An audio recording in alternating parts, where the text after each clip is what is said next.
Tātad jaunais iPhone 4, pirmais iPhone 4 Latvijā, jāsaka, cik saprot, vakardien atlidoja un aizvakardien viņi nopirka, ja tā kā Anglijā. Jā. Ok, nu tad kas mums tur kastē ir iekšā? Kastē tātad kā parasti nekas nav, datu kabelis un austiņas. Un pats iPhones. Nē. Tāds viņš ir. Principā tāds pats kā vecais, tātad. Kas, pastāst, kas viņam jau par to visu mikrosim par visu? Nu jā, viņam galvenā atšķirība, tausti. Viņam ir abas puses plakana ekrāna, ka tu īsti kabatā nevari just to atšķirību. Tu iebāz roku parastiem 3GS vai 3G un tu jūti to atšķirību. Šitiem te viņam nav. Tu jūti, kurā pusē pagriezies. Te ir šitā viņš vai šitā, tev jātaustā poga, grūtāk sataustīt. Bet tā sajūta rokā ir pilnīgi cita. Tas metāls, es nezinu, viņš dod kaut kādu tādu. Bet viņš ir vieglāks nekā es biju domājis, ka būs. Viņš ir bišķi vieglāks, ja nemaldos par kaut kādiem pāris gramiem. Bet es varu arī melot. Labi. Nākamais lielais brīnums ir mikrosim. Šitais te ir viens no retajiem telefoniem, ko izdevās nopirkt bez līguma. Tā kā, ilgi vēl tāda nebūs. Tagad, uzlaust viņu varēs, es domāju, pēc kaut kāda mēneša. Bet ātrāk, es domāju, ka diez vai. Kāpēc varēja sanākt bez līguma nopirkt? Tur bija tā, Lielbritānijā, Londonā. Es pāris dienas iepriekš pieteicos online. Tur varēja norezervēt 2 telefonus uz vienu e-pastu, uz Apple ID. Piesakies pirmajā dienā, stāv 9 stundas rindā un te tev viņš ir. Un tagad vairs nav, tagad ar līgumu.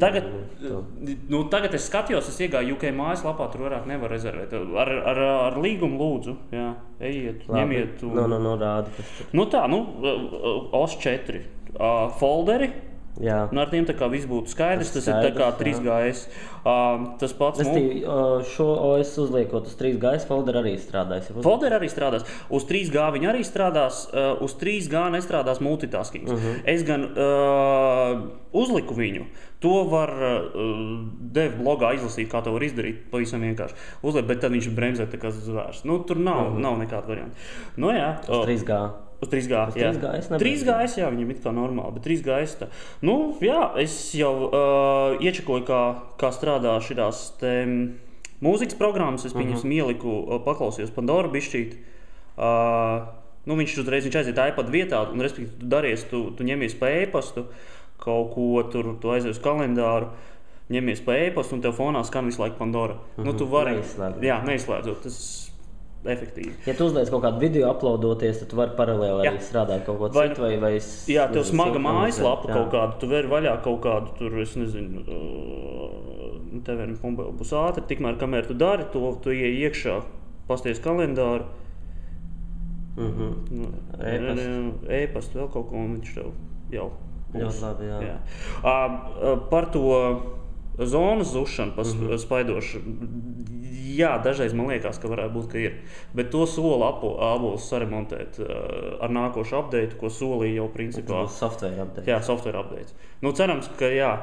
Tā priekšējā kamera, jā. Priekšējā kamera, jā. Ļoti, ļoti patīk, kā izskatās tieši filmētās. Kur mēs to varam uztaisīt. Hops riņķī un, kas tad tas tāds? Un šitā mums tagad priekšējā kamera ļoti kvalitatīvi izskatās tieši uz šitā te filmētie video. Viņam pašam ir HD, tas pats, kas šitām te aparātam, bet tas ekrāns, viņš dod to efektu, varētu paņemt ātri nodemonstrēt, varbūt kaut kāda, kas ir filmēts. Ja ir gaišs laiks... 5 megapikseļu kamera. 5 megapikseļu kamera, bet tas pats, tā pati bilde, kā viņa izskatās, vienkārši uz šitā displeja. Tas, grūti aprakstīt. Brīžiem tu skaties, liekas, ka tu skaties caur rokai. Tā bilde notiekās tur. Un liela jautrība bija ar Microsim. Microsim nekur bez līguma nevar dabūt. Tad es ķēros klāt pie šķērēm. Un, sākumā 3 sagriez, 2 strādāja kartes. 3 sabojāja sanāk. Nē, 3 sagriez, 1 strādāja. Nē, 3 sagriez, 2 strādāja. 1 saboja. 66% strādā.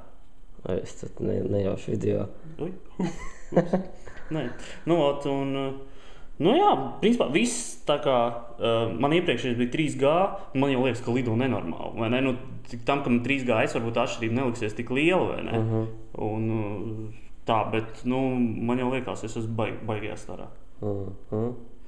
Nu, jā, prieks arī, ka nebūs jāgaida kaut kāda jailbreak vai kaut kas tāds. Un tā tev nereāli paveicās. Man paveicās, jā. 9 stundas rindā, bet bija vērts. Labi. Nē. Nu, paldies tev liels, tad pēc gada pastāstīs. Jā, tas gan.